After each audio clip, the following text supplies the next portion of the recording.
Mumbai, India. November 2008.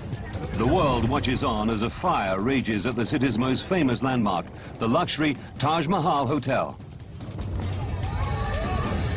It's rumored that up to 60 terrorists are behind a series of commando-style attacks.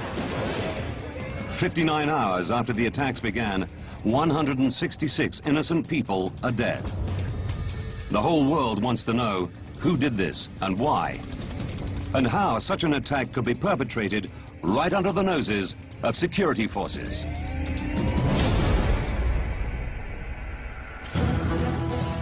Disasters don't just happen. They're triggered by a chain of critical events.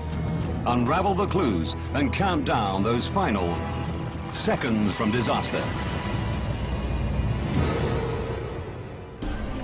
Mumbai, November the 26th, 2008.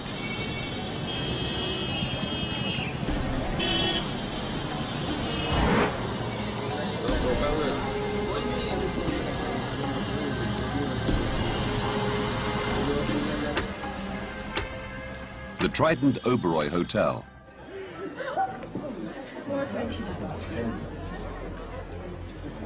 Holistic healer Rudrani Devi is with friends on a meditation holiday.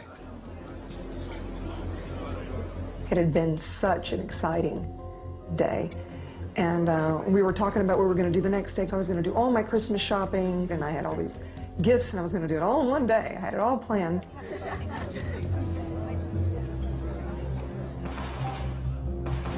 Suddenly we heard what sounded like little pops, you know, pa, pa, pa, pa, pa. And my friend next to me turns to me and he says, well, that sounded like gunshots. And I said, you know, it did sound like gunshots. So I said, well, I think I'm going to go check it out. He was gone for a few moments.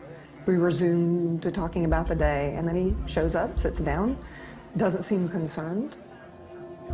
And when I asked him what's going on, he said, oh, the staff said not to worry, it's just some hooligans.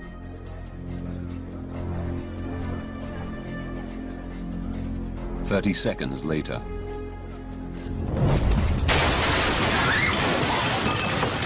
I said, everyone get under the table now.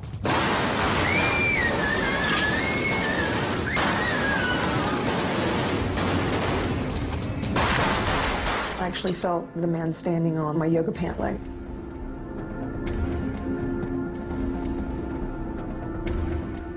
I could feel his boot, and I could feel when he was shooting. I could really feel that ripple of the gunfire, and the shells were falling on me, and they were warm. They were hot.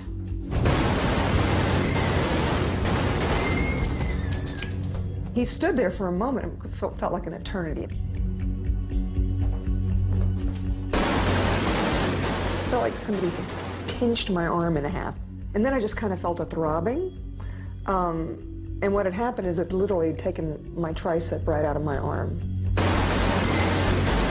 Rudrani senses the gunman move away from her table. One of my friends, he was there with his daughter, and she was screaming. She was very fearful. And I put my hand actually on the back of his neck to get his attention, and we made eye contact. I looked at him and I just went, shh. Like, we need to be really quiet now.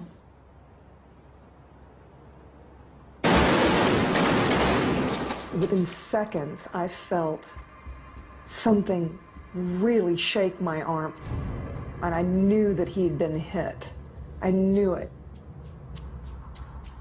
When I looked back, that whole side of his face was gone.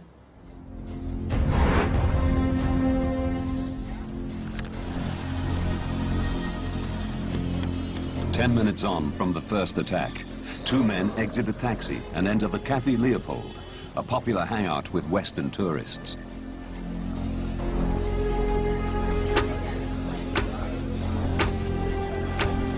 Dara Huang and her boyfriend John are here enjoying the last night of their trip. We heard a huge, like, bang. And the whole restaurant fell silent for like 2 seconds. And then we just kept eating, and then the talking came back.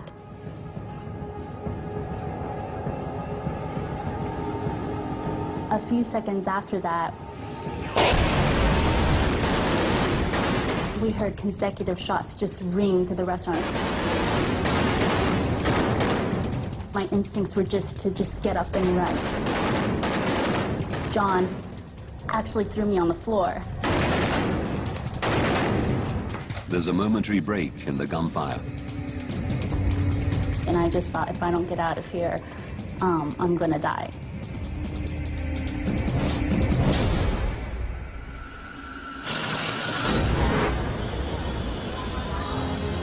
Three kilometers away, two men enter the Chhatrapati Shivaji terminus, one of the world's busiest rail stations.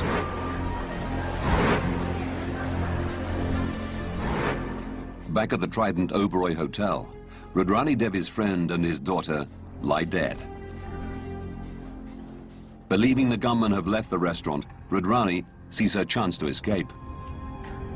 I immediately try to get up, and this is when I first noticed that my leg has been shot, and I'm watching blood actually pouring out of my leg, and I realize there's no way I can stand. And so I throw my arms up and I say, "Drag me." As Rudrani is dragged to the restaurant's kitchen, the gunmen return.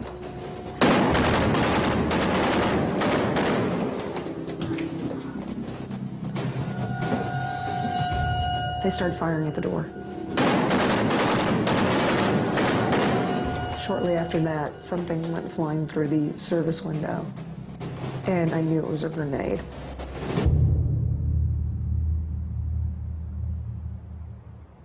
It didn't go off. At the Taj Mahal Hotel, security cameras captured two men with backpacks entering the lobby.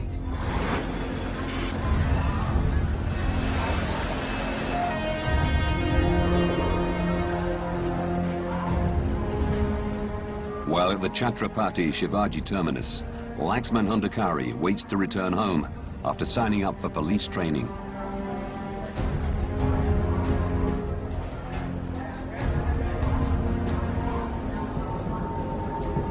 Two men armed with machine guns enter the concourse.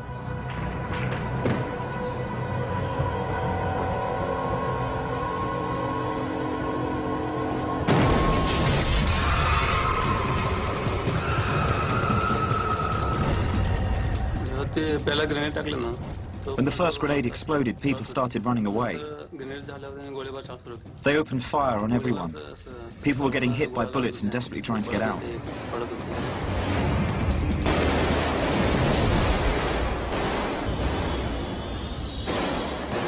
Laxman is hit by shrapnel.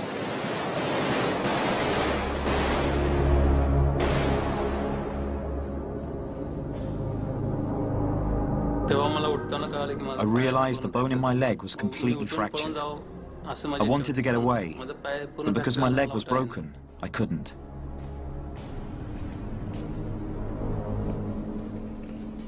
There was a guy next to me. He was about my age. He was scared too.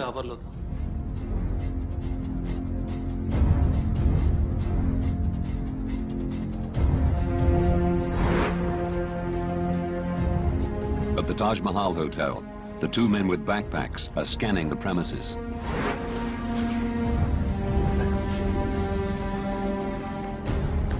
British Asian entrepreneur Lord Ghulam Noon is saying goodbye to a colleague. I thought maybe the firecrackers, because they were always a wedding in Taj Mahal Hotel. I didn't take much notice of it. I pressed the elevators and switch, and I went up. Seconds later, Dara Huang and her boyfriend John rush into the hotel, fresh from their ordeal at Cafe Leopold. We could still hear the shots, like when we were at the door of the hotel, and it really just sounded like fireworks going off. It just sounded like pop, pop, pop, pop. The staff sat us down on the lobby couch and they're like, "Wait right here, we're gonna go get you some first aid." Relax, madam. It's okay.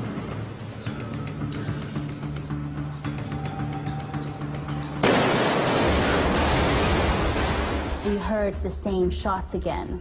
It was just like pow, pow, pow, pow, pow, but this time shattering the glass of the hotel. And I mean, I just remember thinking like, you've got to be kidding me, like not again. As soon as I reached third floor where my suite was, one of the hotel chefs started shouting at me and says, "Sir, please run. There's a firing going on the ground floor."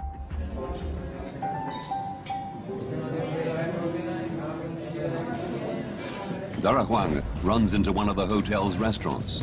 And as soon as I burst in, there's diners there that are kind of like looking up with not a clue of what's going on. I just remember running straight to the kitchen.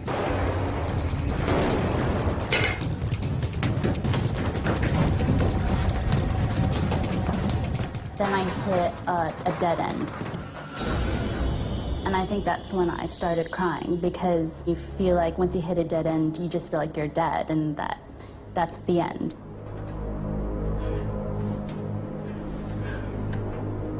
That's when I remember a Muslim woman next to me, and she took the scarf off her head and she put it on the floor and she started praying. At that time, like, the only thing we could do was pray. As Dara Huang prays for salvation, back at the CST rail station, the two gunmen are continuing their killing spree. Sudam Pandaka is an armed constable with Mumbai's railway police. He usually patrols women's train carriages. The two of them were back to back and rotating round and round. They were shooting at anybody they could see.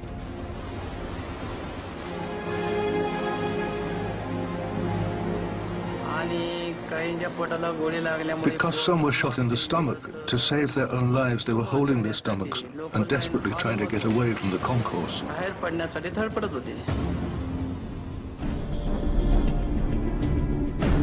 While the two gunmen roam the station firing at random, police officers surround the building. The CST station police inspector came and asked 5 or 6 policemen to go with him. An advanced guard has one revolver and Sudam's ancient rifle. As soon as the officers engage the terrorists, they immediately come under attack.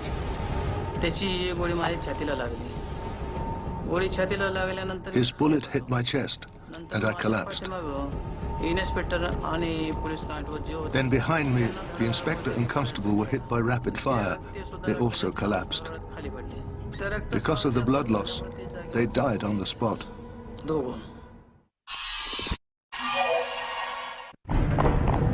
As the two gunmen from the station flee, over at the Taj Mahal Hotel, terrorists begin pulling guests from their rooms at gunpoint.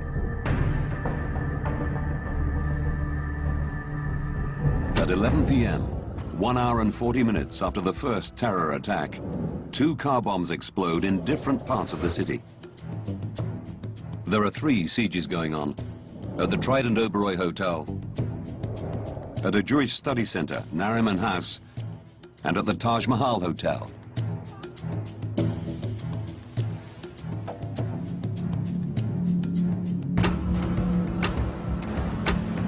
In the Taj Mahal Hotel, Lord Ghulam Noon is barricaded into his 3rd-floor suite. With him are his brother and some business colleagues. We could hear the sound of the AK-47. And the bombs were exploding. The whole building shook. Well, I said to my brother, I said, don't worry. And I said, we'll all come out unscathed. We'll find a way out, don't worry.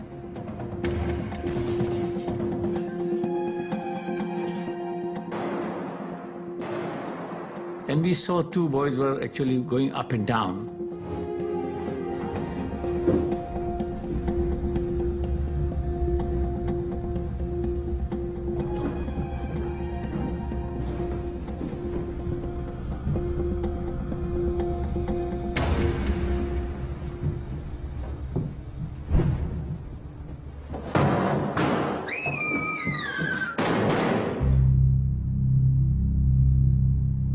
My suite was 361 and they were in 360.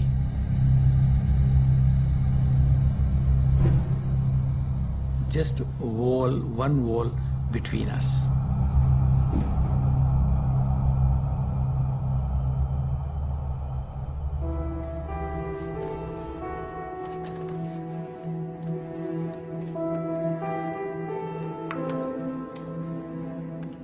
Concerned he will not escape alive, Lord Noon writes a death note to his family.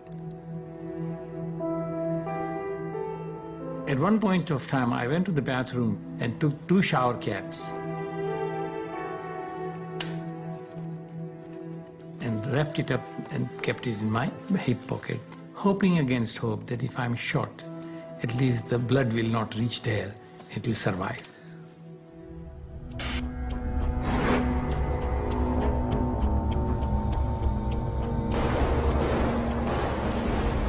Three floors below, Dara Huang is sheltering in a ground floor restaurant. We were all kind of hiding under the tables, and we could kind of hear shots, and we could hear fire. More than 6 hours after the siege began, world news is dominated by the huge fire around the hotel's dome. A fire which is now spreading through the building. I could see from the peephole that the smoke was tremendous in the corridor.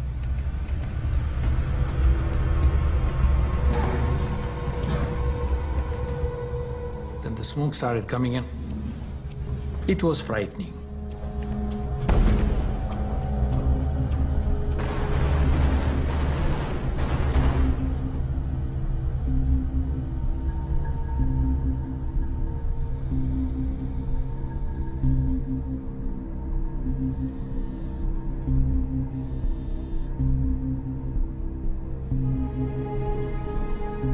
Lord Noon receives a call from his terrified family in England, who are watching events live on TV. And they could see on the television that the building is burning. I was giving them hope. I said, don't worry. One way or other, we'll come out alive. Don't worry.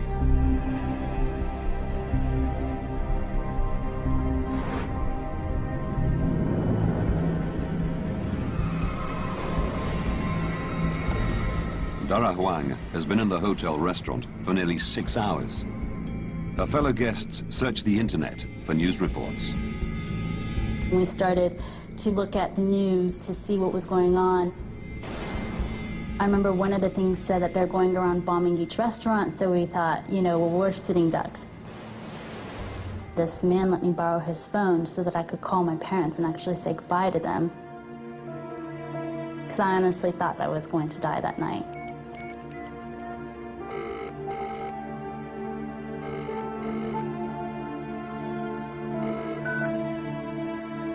Dara hangs up for fear of worrying her family.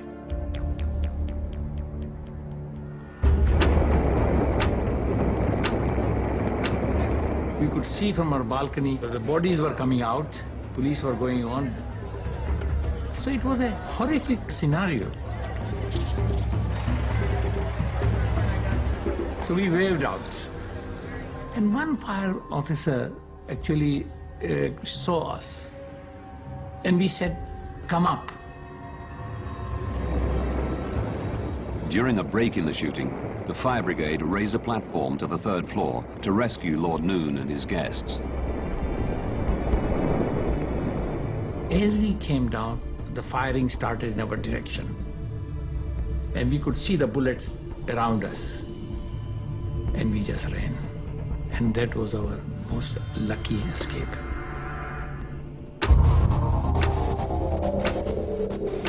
With the terrorists still inside the hotel, National Security Guard commandos begin evacuating guests. We actually just had to run out. And all you saw were a bunch of policemen that were kind of hiding around the corner, and they had their fingers on the trigger. Although they also looked scared as well. As Dara Huang is ushered to safety, hundreds of people remain trapped inside the hotel. The world's media follow the attempts by security forces to free them. Everyone's taking cover now. At least 2 journalists have been injured. Now that was gunfire coming from outside the hotel. At 11 a.m. on November the 28th, the siege at the Trident Oberoi Hotel is over. Rudrani Devi has been rescued, but 35 people lie dead, including 2 terrorists.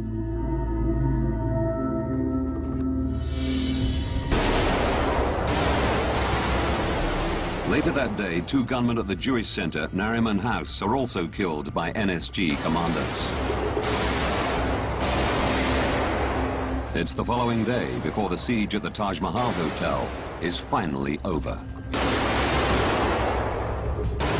All 4 gunmen there are killed.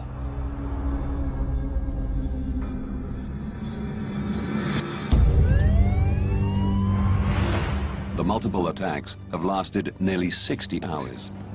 166 innocent people are dead, 18 from the Indian security services. Mumbai reels with shock. All India wants to know how terrorists could coordinate a series of terrifying attacks across the country's largest city without any apparent warning.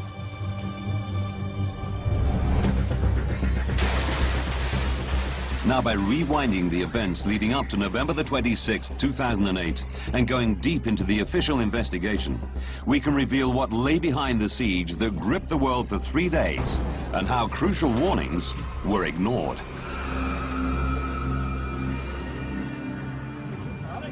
Police have the names of suspects for the massacre within hours of the first attack.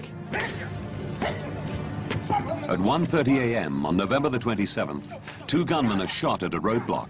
One of them is killed. The other, 21-year-old Ajmal Kasab, kills a policeman, but is taken alive.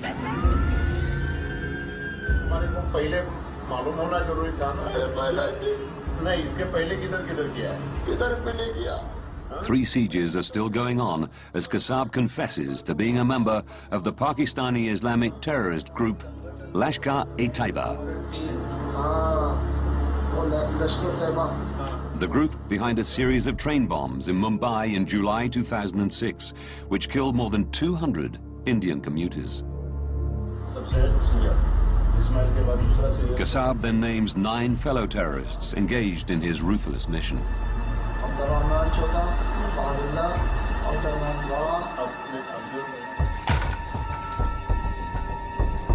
He reveals they've been put through a punishing military training program in camps across Pakistan and trained specifically for this mission. तो सभी के लिए है, सभी के लिए ये है, रेल स्टेशन को जाना है। रेल स्टेशन को जाना है। बिल्कुल, ठीक ना? LET trained the 10 terrorists to use all available cover in Mumbai. They're taught to speak Hindi with Indian accents to ensure they're not recognized as Pakistani. जहाँ घर का पता नहीं कहाँ, जबाड़ घर का पता है कहाँ है, जहाँ घर का पता है कहाँ है, ज्यूइश सेंटर का पता है कहाँ है, ज्यूइश सेंटर पता है कहाँ है, ठीक है।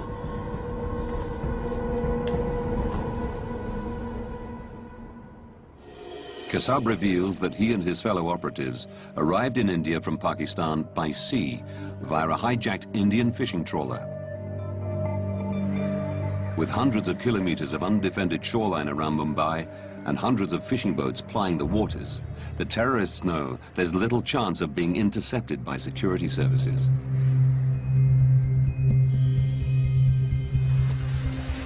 At 8:30 p.m., they land in the dark at Badwa Park, a fisherman's slum, and quickly disappear into Mumbai.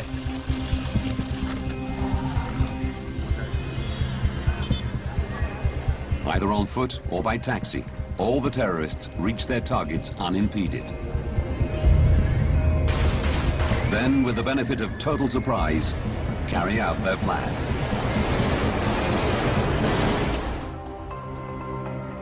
Vapala Balachandran's career has taken him to the highest levels of India's police and intelligence services. He's charged with investigating the security service's response to the attacks. Balachandran wants to know whether there was any intelligence on the attack before the event. And he learns that Indian intelligence agencies had received warnings about Lashkar-e-Taiba. There were clear-cut indications from these intelligence reports repeated, saying that Lashkar-e-Taiba is training a sea-borne squad. The attack may come through the sea. They may literally invade, and it will be multiple targets. Vapala Balachandran wants to know how the authorities responded to intelligence received 2 years before the siege of Mumbai. Intelligence that LET were planning an attack from the sea. Despite having these repeated intelligence alerts from 2006 onwards, that these people are likely to come through the sea, nothing was done to protect the sea coast. Nearly 3 months before the attacks, intelligence names a number of primarily Western targets in Mumbai, including the Taj Mahal Hotel, the Trident Oberoi Hotel, and Cafe Leopold. The intelligence later says the attacks will not be in the form of bomb blasts, but will be carried out by gunmen who'll stay and fight. These trickles were coming, but these people did not put all this in together and then make a picture out of it, you know. This is likely to come, and this is how we have to respond to it. That is not done at all. It is quite shocking. Balachandran discovers the authorities did not formulate a coordinated defense strategy. The intelligence does reach the local police, who temporarily increase their patrols and encourage the named targets to improve their own security, including closing multiple entrances, using metal detectors, and increasing the number of security guards.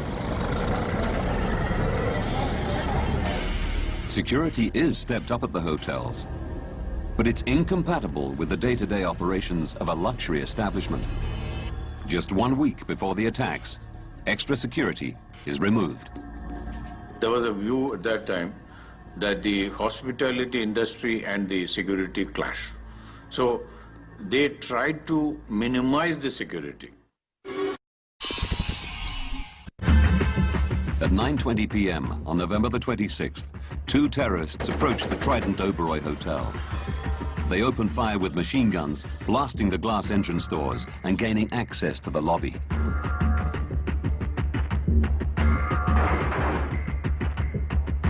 They are unchallenged as they walk through the hotel. They enter the Tiffin restaurant and spray the room with gunfire, wounding Rudrani Devi and killing her friends.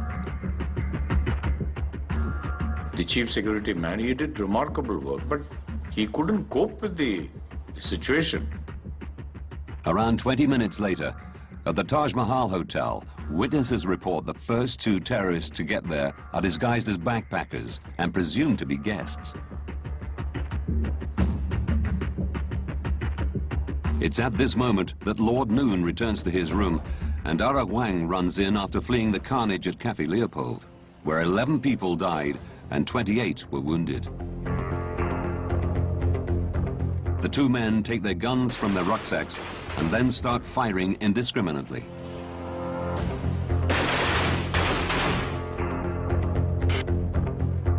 Just over 15 minutes later, the 2 gunmen from the Cafe Leopold arrive and are nearly shot by their fellow terrorists.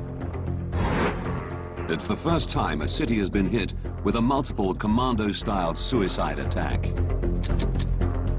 5 pairs of terrorists, just 10 men, spread fear and chaos across India's largest city. Balachandran finds the city's police were impotent against the 10 well-armed terrorists. The vast majority of police officers were armed only with a lathi, a bamboo stick. Mumbai police, or for that matter, any civil police in India, trained to tackle only what is called civil disturbances. So the basic philosophy is, when they are asked to use force, they should use force to the minimum. Balachandran learns that many of the police who were armed with guns lacked weapons training because of shortages of ammunition. The guns the police had were no match for the terrorists' automatic AK-56s. The .303 bolt-action rifle Saddam Pandaka carried at the rail station was designed in 1895 and last used by British troops in the 1950s. In our inquiry we found, in all these cases, the response of the police was there in a matter of 5 to 6 minutes. But they were ineffective because they couldn't face the firepower of the terrorists. They were 10 steps ahead of the thinking of the uniformed police or security agencies.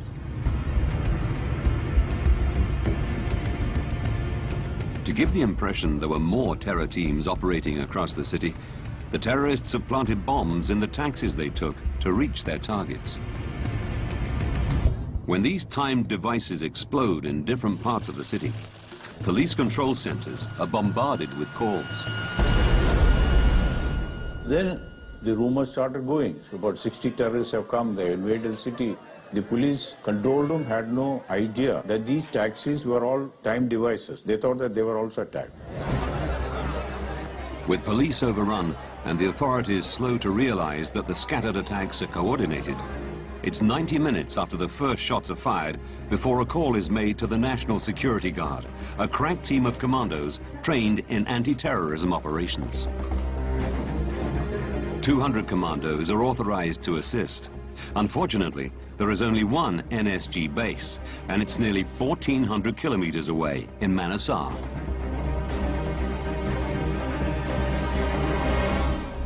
It took some time for them to get an aircraft. They could get it only by 4 o'clock in the morning, and they reached Mumbai at about 6 o'clock. By the time they were operational, at about 8 o'clock in the morning on 27. Until this point, over 10 hours after the attacks began, the terrorists have met no effective resistance. The vast majority of the 166 civilian deaths have already occurred. Maybe the killings, some of the killings could have been avoided if they had come much earlier. The Indian security forces face a ruthless enemy in the Pakistani terror group Lashkar-e-Taiba. One of the world's leading experts on LET is Stephen Tankel. I have heard from U.S. military officials that when they encounter Lashkar fighters in Afghanistan, they are generally considered to be tactically cut above the others that they come into contact with. LET's fighters are trained in camps actively supported by the Pakistani military and the security agency ISI. But traditionally, their activities are focused on Indian targets as part of their struggle to drive India out of the disputed border province of Kashmir. Tankel believes this is why the intelligence warning of LET's plans to attack Western targets across Mumbai was only half-heartedly acted upon. Mumbai came as a big shock to people, not just because of the scale and scope of the damage, but also because Lashkar-e-Taiba was now targeting Western citizens, which is something that it wasn't seen to have done before. The Mumbai Massacre was a way of LET bringing its campaign to the global stage. The Kashmir conflict had been moribund for some time. The Afghan insurgency, in which they were only a minor player, was going strong. And so I think one of the reasons for moving to a spectacular terrorist attack, a 10-person terrorist attack, was to bolster the group's credibility. LET planned to exploit the inevitable news coverage that would follow this unprecedented assault on India and the West.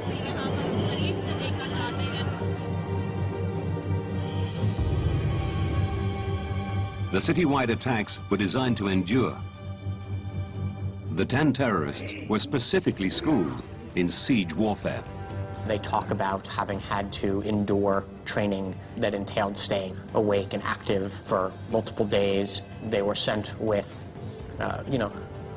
dried fruit and other things to try to help themselves maintain energy levels. Knowing that just 10 men will inevitably be outnumbered by Indian security services, the terrorists are also advised to occupy the upper levels of their target buildings. In all places they went up. So that the person who is coming from a lower level had the natural disadvantage. So they were lobbing grenades.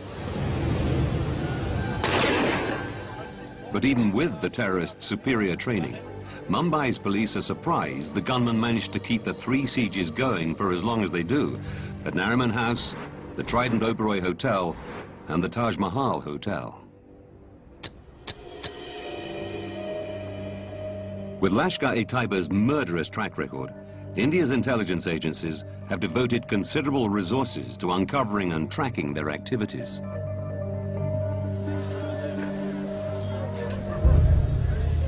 Five days before the attack, an undercover police officer procures some Indian SIM cards.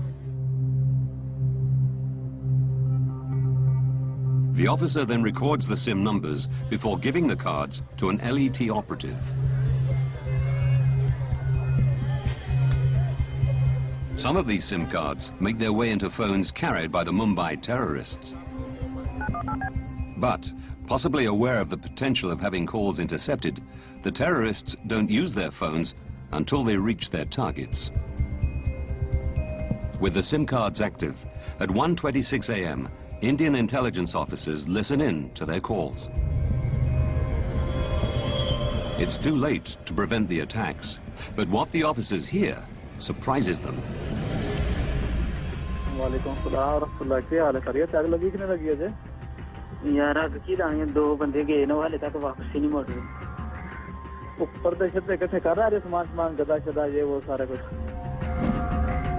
They discover the terrorists are receiving instructions and moral support from their handlers in Pakistan. We have heard recordings from some of the handlers who are on the phone with the people in the Taj Mahal Hotel, urging them to start a fire because they knew that that would bring the media.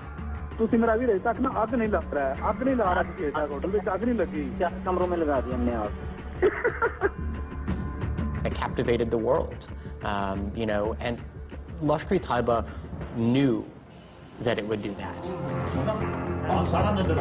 The handlers relay information from news reports to the 4 terrorists in the Taj Mahal Hotel. It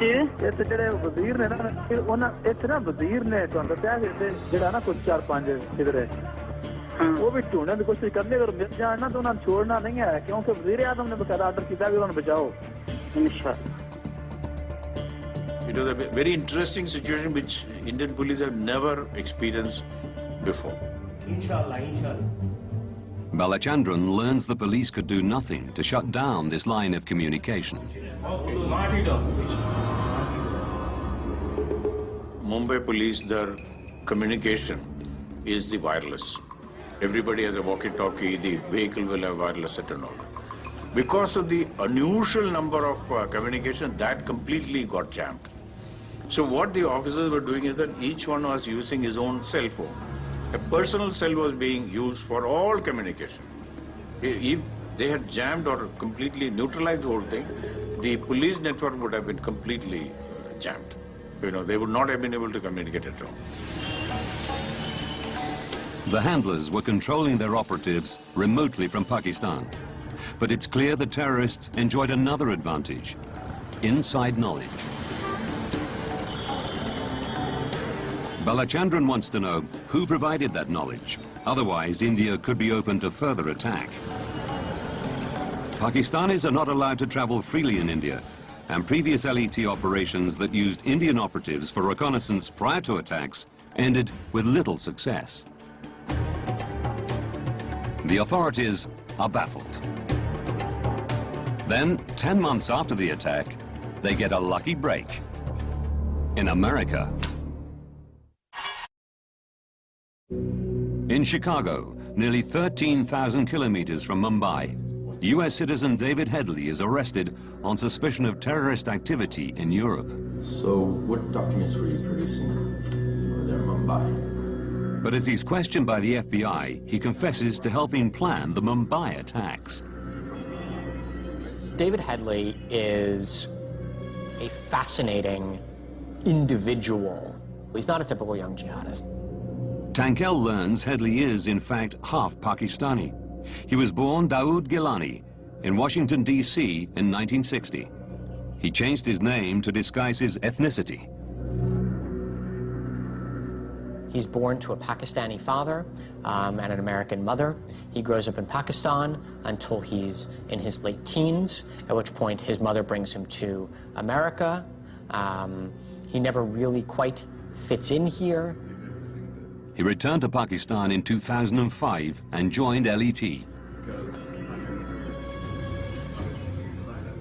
His friends noticed he embraced Islam and became religious for the first time in his life.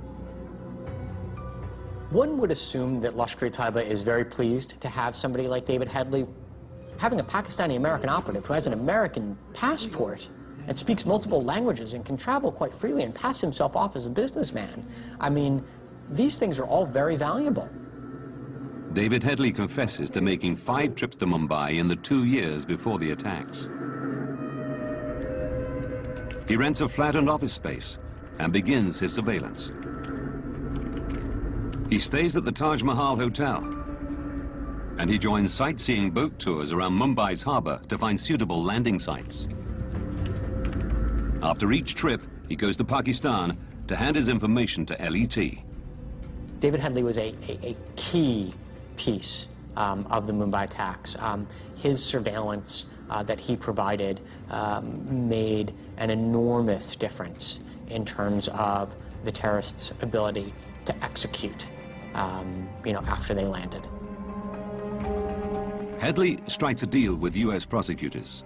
To avoid the death penalty, he pleads guilty to 12 counts of terrorism. Having looked deep into the investigation, we can now reveal the series of events that allowed 10 terrorists free rein of India's largest city, killing at will and terrifying the world for nearly 3 days.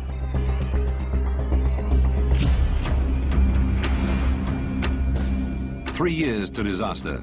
Having completed his training, Dawood Gilani is drafted to conspire with LET on the Mumbai attacks.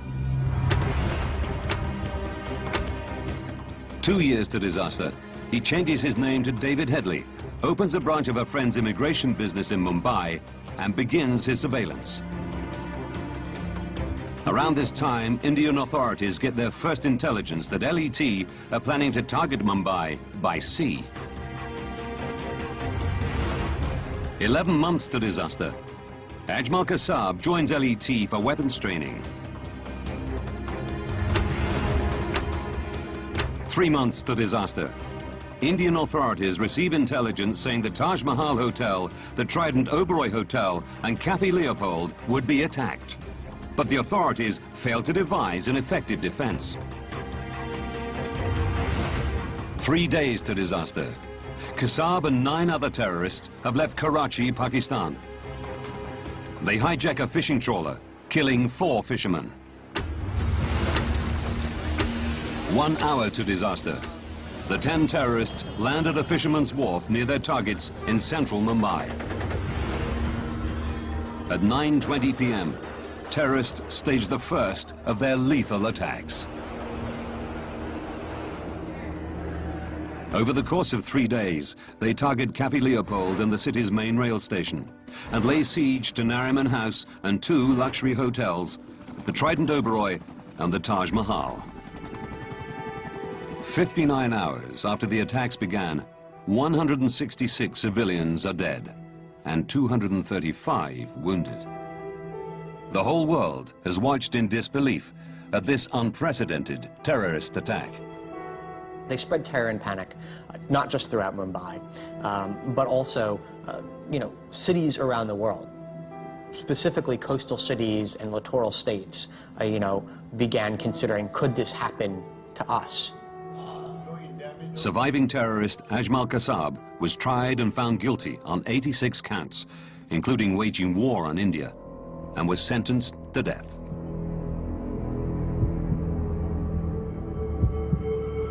Don't miss a nail-biting episode of Air Crash Investigation, brand new tomorrow at 9. Next, we look at the race to build the world's biggest bomb.